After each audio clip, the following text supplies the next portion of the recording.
saboteur lurked in this labyrinth, but somewhere out there, on the clanking deck of his cargo freighter, the skipper of the Chiron was waiting, like the ferryman of the river Styx.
was Payne.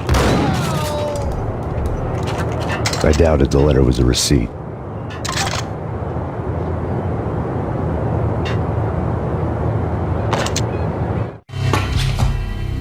Rico Muerte had come to town to do more than just sort out family troubles. Exhibits number 1, 2, and 3. A briefcase of money, a sniper rifle, and an envelope with one word neatly printed on a folded piece of expensive paper. Mayor.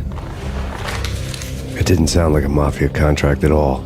It was too cold and too to the point.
I had found Boris Dime's ship.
Rust had crept over the sides of the cargo steamer a long time ago.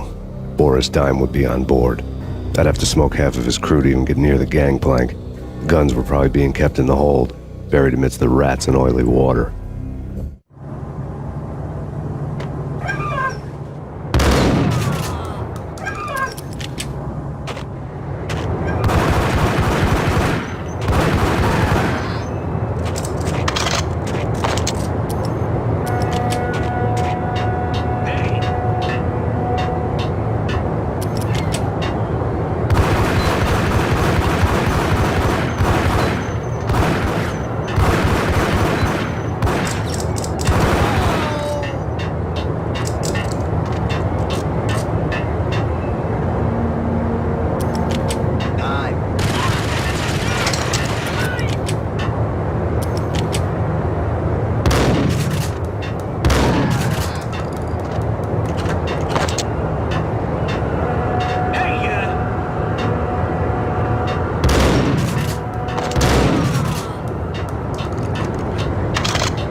Angie, tell me, how much did Dime cost you? I bet it was more than his name. Max Payne. Right the first time. You're dead, punk. You sure you're not confusing me with Boris here? But you are right, of course. Pretty soon we should get together and have a talk. You son of a... Pissing Punchinello off was a dangerous game, but when people get mad, they make mistakes. I should know. That's where I wanted Punchinello, mad enough to trip over his own feet, preferably into a grave.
says different is calling me a liar.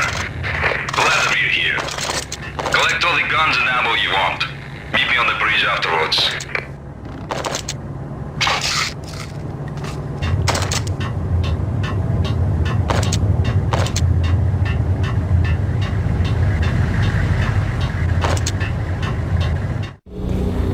Did you get everything you need? Check. I owe you. Anything you need. This is my solo.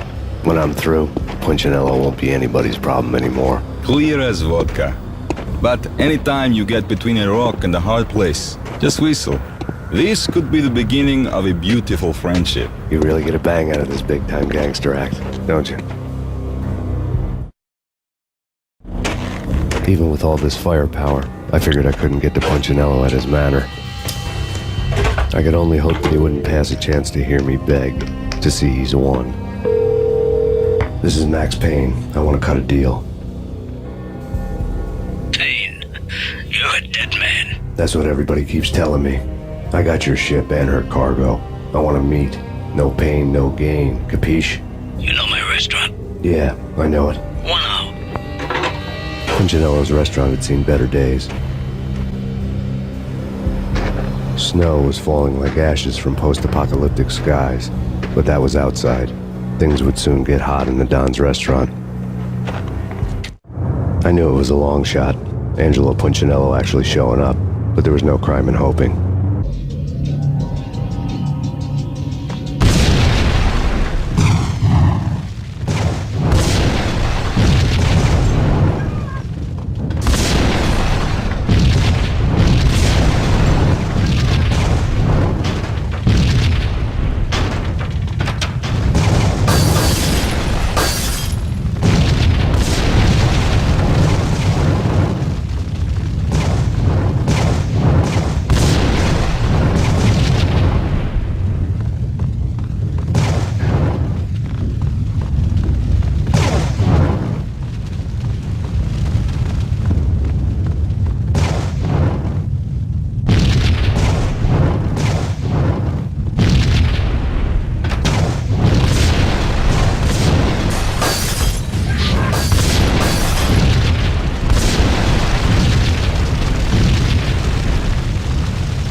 Punchinello was burning to get me.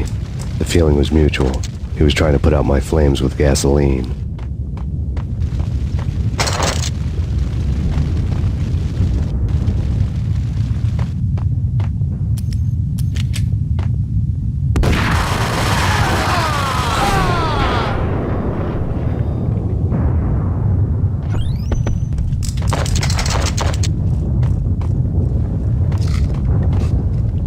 The mobsters have been guarding a real treasure, the way out of this disco inferno. There he is!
Dad had seen my smoke signals. The Mercedes was revving to go, almost drowning out the banshee wail of the sirens. You coming? We'll drop you off at the Punchinello Manor. Sounds good to me. When this is over, look me up. I could use a professional like you. I'll keep that in mind. The night groaned with cold. The garden lights flickered nervously. In their light, the falling snow was dead white before the darkness ate it up. I had heard the stories. The trio were mad dogs. They'd have hung the heads of their enemies over the manor gates if the capo had only let them. Punchinello wanted Payne. He'd see the pain. The trick in my situation was that there was no trick, no matter what the movies tell you. No rules, no secret mantra, no roadmap. It wasn't about how smart or how good you were. It was chaos and luck, and anyone who thought different was a fool. All you could do was to hang on madly, as long and as hard as you could. Someone had graciously left the back door open for me and killed the guards. My money was on Mona. I knew the trio would be standing between me and Punchinello. I had read their rap sheets, thick as phone books. No one would be walking out of here alive. The numbing cold of the broken night had followed me in. Upstairs, the trio tangoed down the manor halls to the silent rhythm of their murderous hearts, the blood of their victims rust on their lips. Vince Mugnano, Pilot Providence, a.k.a. Big Brother, and Joe Deadpan Salem. The pistol was a frozen lump in my hand, piercing the skin, gnawing me to the bone.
Someone get the guys from upstairs! No one's going anyplace. Too late for that. He walks in, we waste him. Vinny and Joe and Pilot won't get the credit for this kill.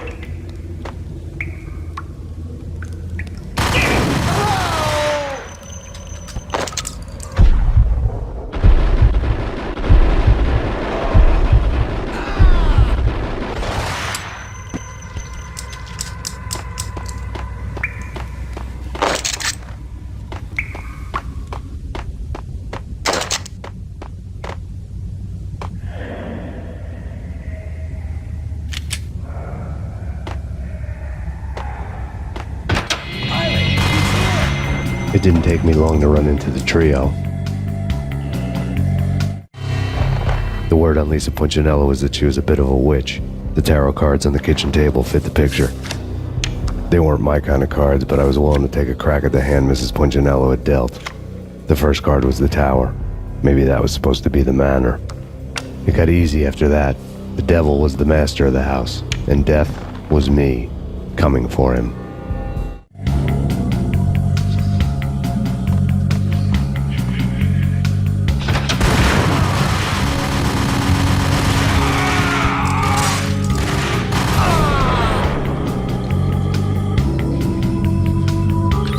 One down, two to go.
late for her.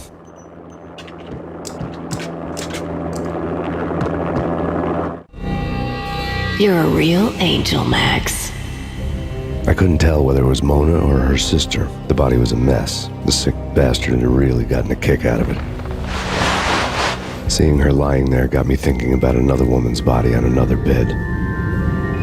Got me thinking about a fallen cradle.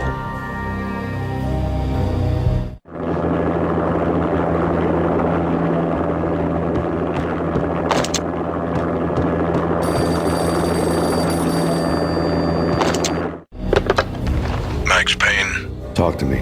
Alfred Woden. You've got company. An armed helicopter just landed on the manor grounds. You must hurry. The more the merrier.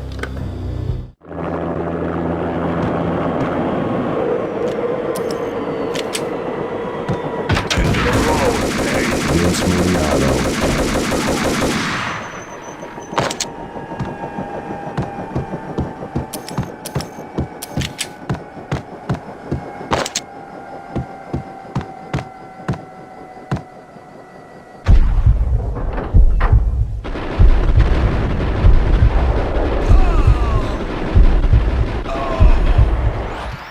Punchinello's trio was done for.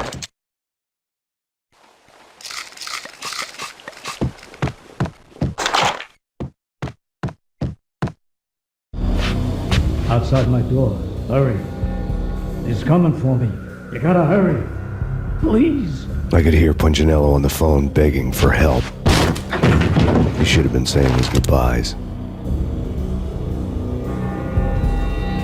Punchinello was a pushover. The moment I stepped into the room, he folded like a deuce before a royal flush. No, wait. I was just doing what I was told. I couldn't refuse. She's someone high up. Government, maybe. I don't know. He was trying to buy more sand for his hourglass. I wasn't selling any. No, I told him not to.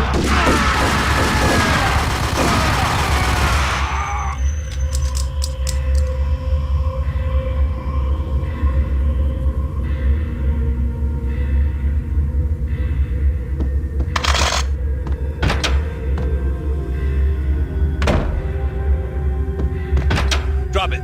Don't move. Game over, Max Payne. I could tell when I was outgunned. It was time to take another beating.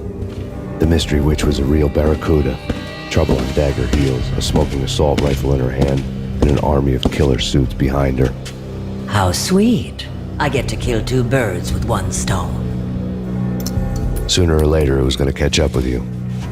Mr. Payne, it's time to show you the benefits of my brew. Be a good boy now. You'd find that Lady Luck was really a hooker. You were fresh out of cash.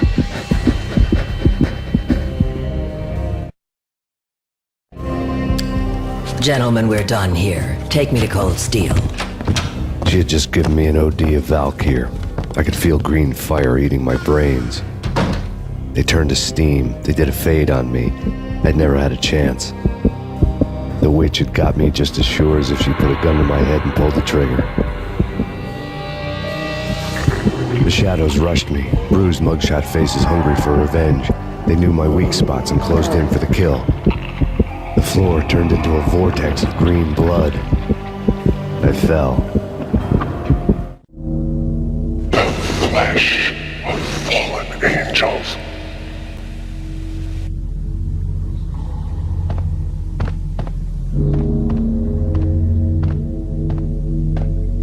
Who's there? Max? Max, is that you?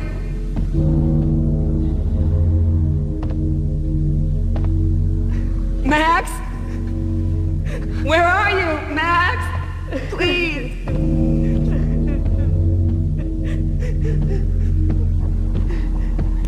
No, please, Max, no. I'm sorry. Please don't, Max, no, please.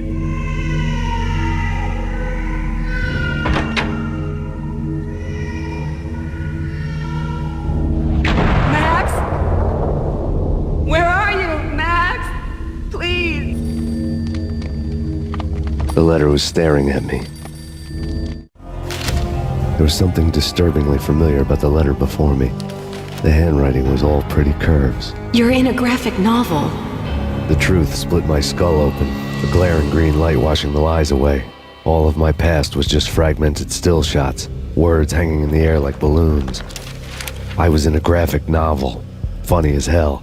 It was the most horrible thing I could think of.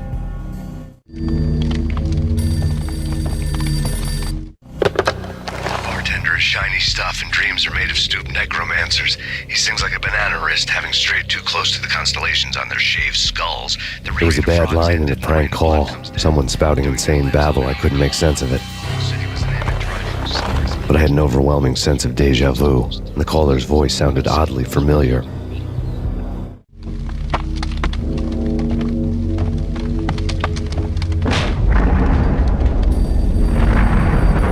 The weird piece of paper looked dangerous. There was something disturbingly familiar about the letter before me. The handwriting was all pretty curves. You're in a computer game, Max. The truth was a burning green crack through my brain, weapon statistics hanging in the air glimpsed out of the corner of my eye, endless repetition of the act of shooting, time slowing down to show off my moves, the paranoid feel of someone controlling my every step. I was in a computer game. Funny as hell, it was the most horrible thing I could think of.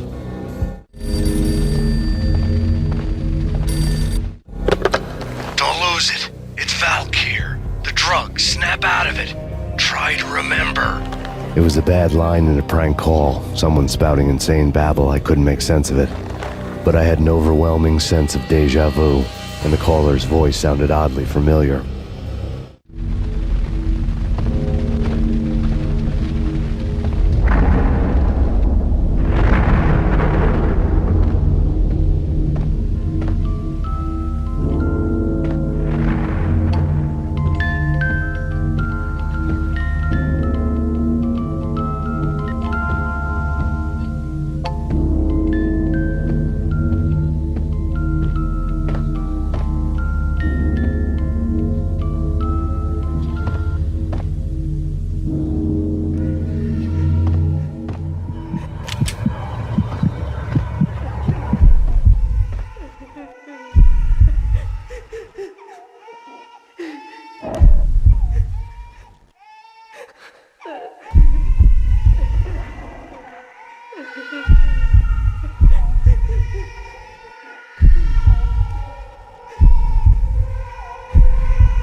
Max, something happened at the office today.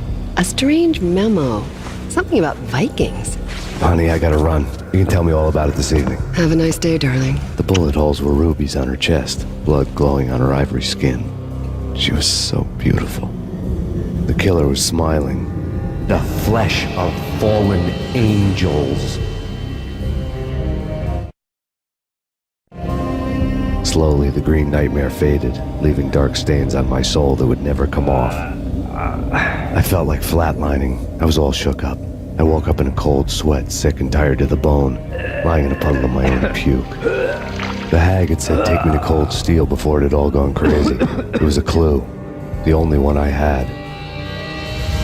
It took me forever to crawl back to my feet and hit the road, but when I did, I drove straight to Cold Steel Foundry outside the city. There was a whole lot of action around the place for a freezing winter night. Trucks coming and going, men running. I had the drop on the mystery witch. She thought I was dead. I was on her blind side. I was going in. The bad trip had put me in a crazy mood, adrenaline pumping through my aching veins. Staggering on the mill roof in ice and snow and wild wind, I was a ninja. My kung fu was strong. I wasn't kidding anybody. At best, I was Superman on Kryptonite about to fall through a skylight, down to where it was all going down. A half-abandoned industrial area in the middle of nowhere. The factory was a perfect front for any number of illegal activities.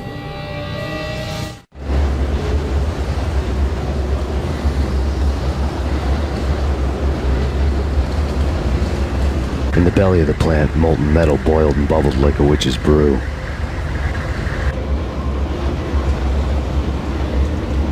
Damage assessment. Casualty status.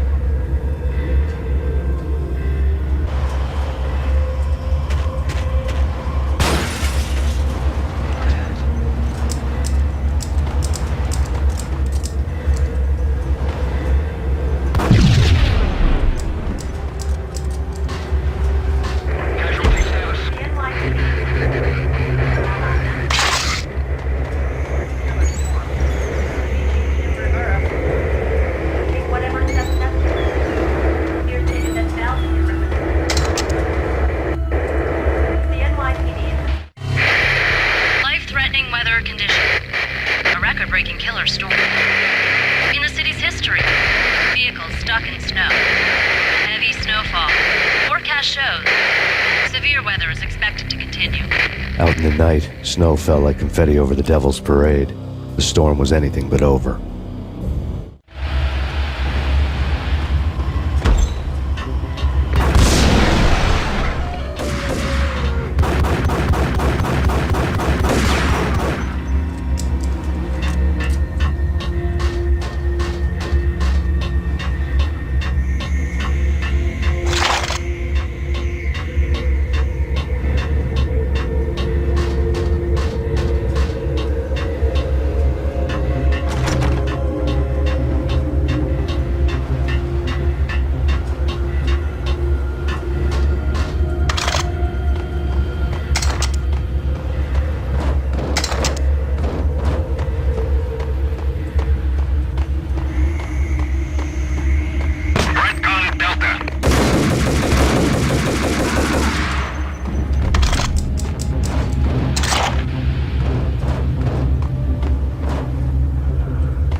Can you believe it? I bet they sleep with their...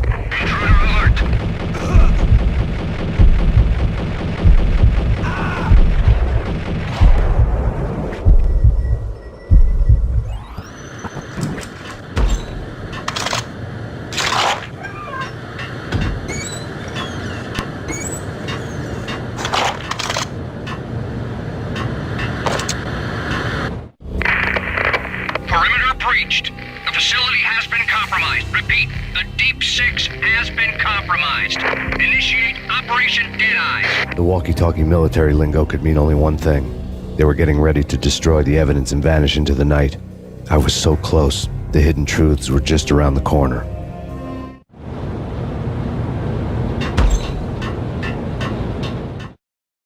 Casualty status.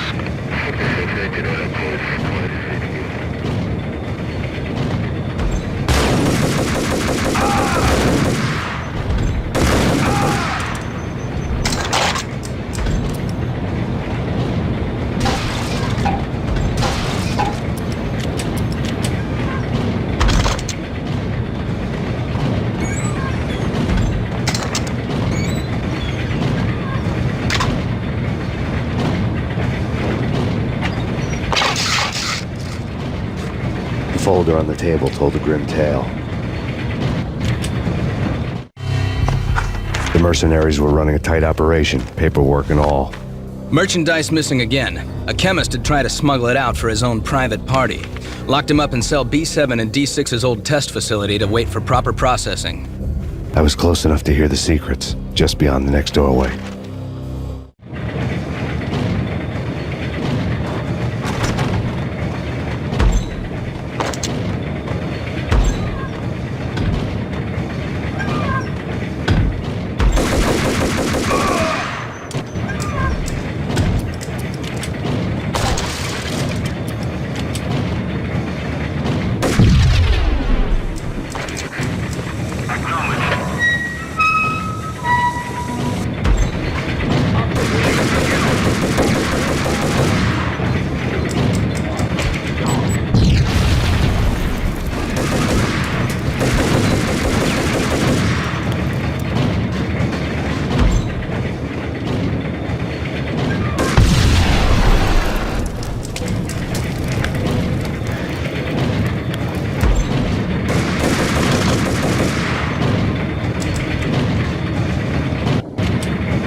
monitor showed me the way.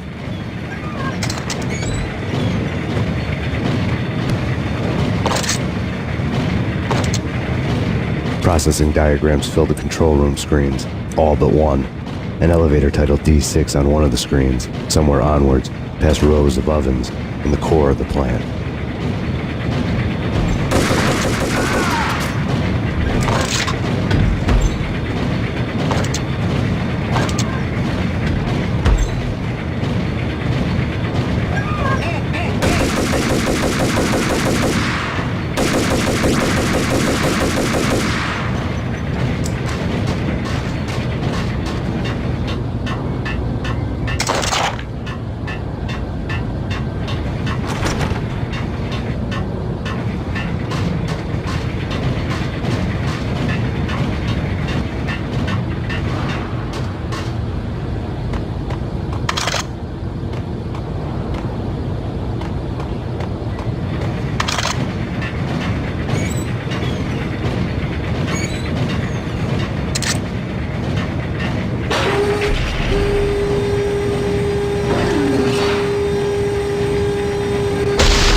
I had taken on the role of the mythic detective, Bogart as Marlowe, or as Sam Spade going after the Maltese Falcon to unravel all the mysteries.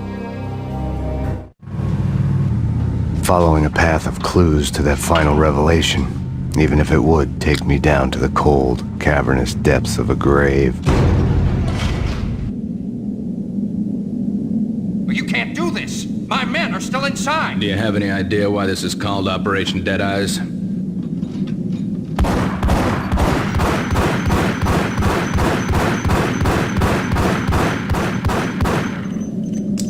I think he's dead already. Let's do it.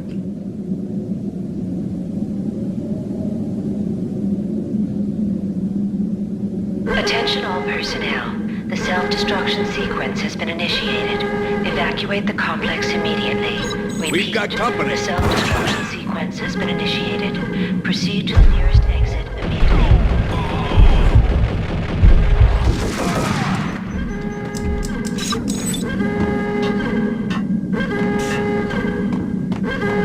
I had seen the logo on the floor before.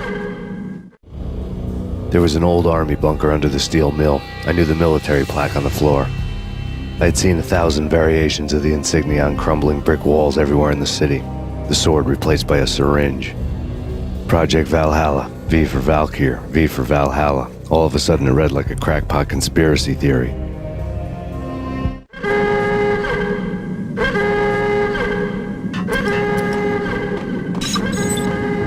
Abort! Abort! The self-destruction sequence is...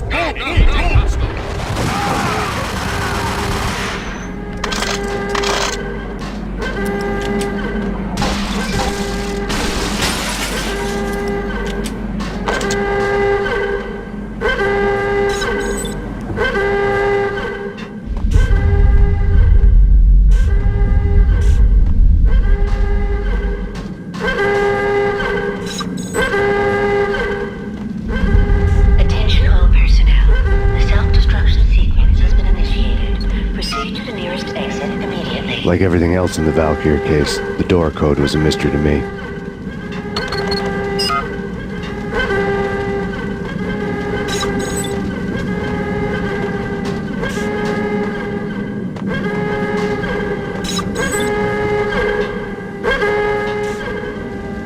Decontamination in progress. The chemist had been using the workstation when he died. The half-life of the lab rat had ended online, his password blinking on the screen. 665, the neighbor of the beast.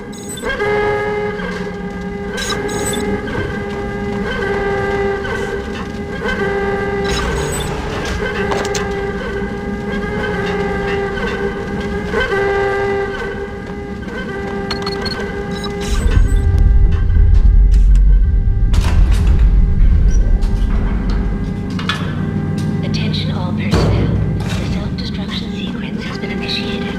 Proceed to the nearest exit immediately.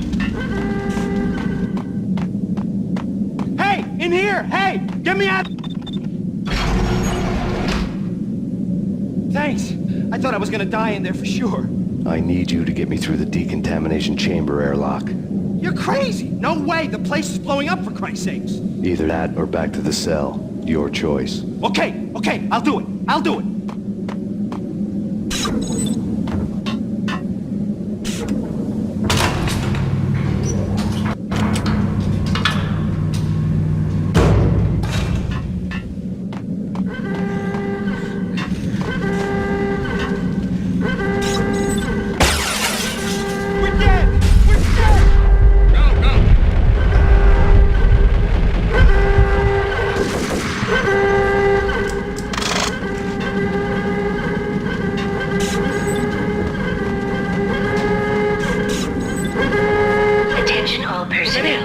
Decontamination in progress has been initiated. Proceed to the nearest exit immediately. Decontamination.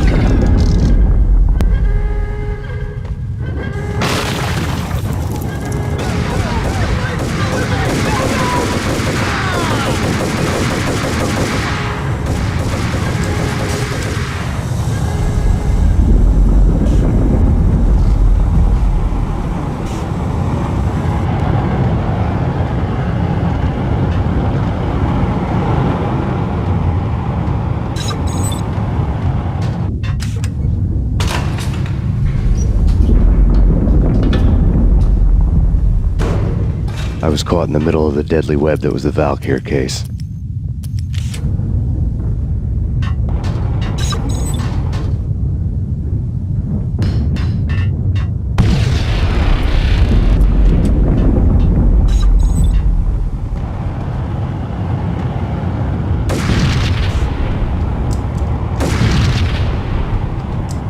One of the lab terminals had the project logo on the screen. Top secret. Project Valhalla. U.S. Army. Yggdrasil Network. Valhalla, the otherworldly place in Norse mythology where the bravest heroes spent their afterlife feasting and fighting forever, their wounds miraculously healed night after night.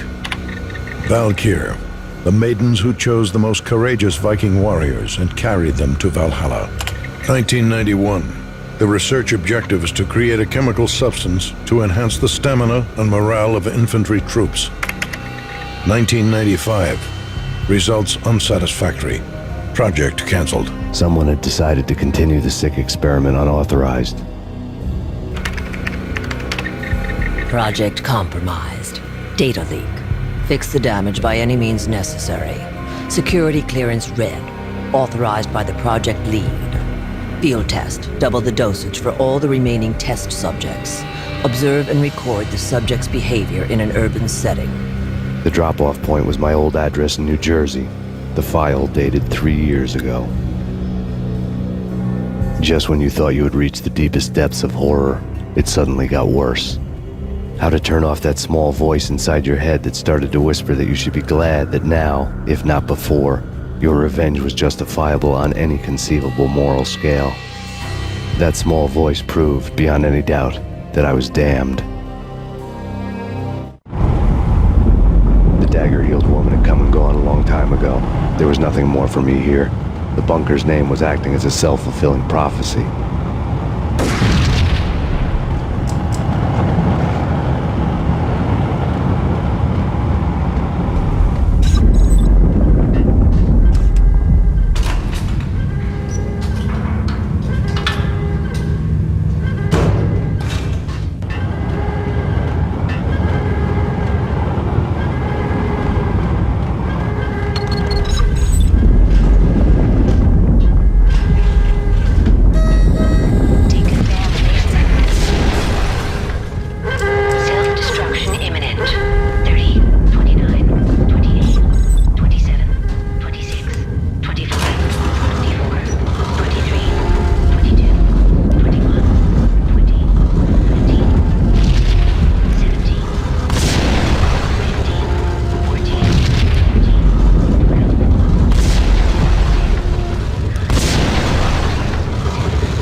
Together a jigsaw, and the final picture is you finishing that same puzzle.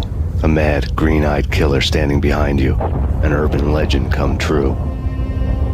The Project Valhalla test subjects had been the mad junkies who had murdered my loved ones. The rest was simple body count math. It all pointed to her. Ms. Valkyr. The factory went up in a fiery inferno behind me. All my leads were dead, turned to smoke and dust. I had lost my way. I hadn't slept in a million years.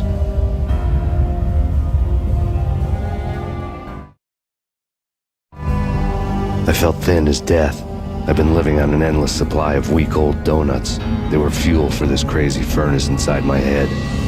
I couldn't remember when I had last seen the sun. I was on a permanent graveyard shift. When the darkness fell, New York City became something else, any old Sinatra song notwithstanding. Bad things happened in the night, on the streets of that other city, Noir York City. I was in an all-night diner, downing cup after cup of coffee that tasted like engine oil, when a new message from BB got me back on the killer track. What the hell happened at Roscoe Street? Maxie, I'm going out on a limb here. We need to talk this through, come up with a plan. 2:30 a.m., the Choir Communications Garage. The more I thought about Alex's murder and the frame-up, the more it felt like an inside job. I should have seen it coming. BB had sold me out, and now he wanted to finish what he'd started. The garage was dead. BB showed up in his tailor-made suit, gold watch, and cufflinks to match, all way beyond a cop's pay. Maxie. Oozing suave charm, he was guilty as hell. What the hell does BB stand for anyway? Backstabbing bastard? Come on, don't be like that. Have a cigar. I don't smoke. Maxie, you have no idea how big this is. It's huge. You have no idea. I think I do. You're a bribe-taking bent cop who sold out his partner. Those mobsters in the subway were a dead giveaway. Hard to miss. Bet it was exactly like this with Alex. Up close and personal. You can't win this one, Max. No, but I can make damn sure none of you do either. BB turned out to be another cardboard cutout bad guy.